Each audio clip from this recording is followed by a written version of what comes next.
fii yi ñu nekkee dañu seetlu atum 2000 ba léegi li xew ci réew mi musu fee xew.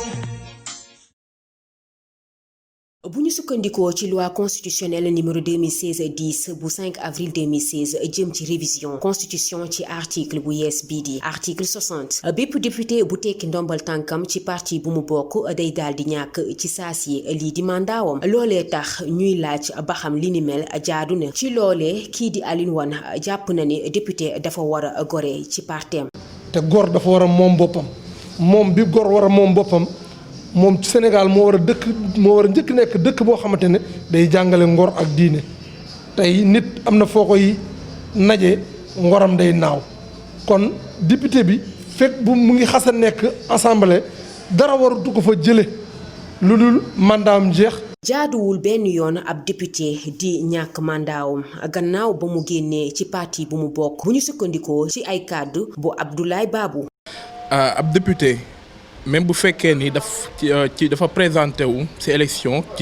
ci biir parti loolu warul tax mu ñàkk mandat député wala mu jànkonte ay gàllankoor ci liggéeyam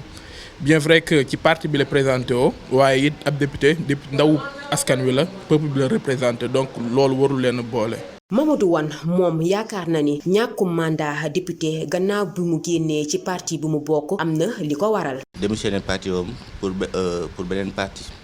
Ça dépend si li tax mu quitté mën na doon intérêt personnel wala comme mu doon intérêt général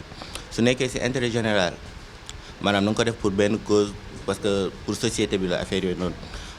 man si sama xalaat jàpp naa ne waru perdre mandat am parce que ko def pour benn cause bien déterminée maanaam intérêt réew mi la njëkk a teg en premier mais su nekkee pour tey jii daf ko def pour intérêt personnel parce que peut-être ñu koy yokkal yenn privilège yeneen wala affaire yooyu noonu l'âge damay jàpp ne c'est normal mu perdre mandat am. su ñenn ñi jàppee ni kii di député bi dafa war a ñàkk mandaawam gannaaw bu mu génnee ci parti bu mu bokk ña ca des moom àdduwuñu ci li ni mel.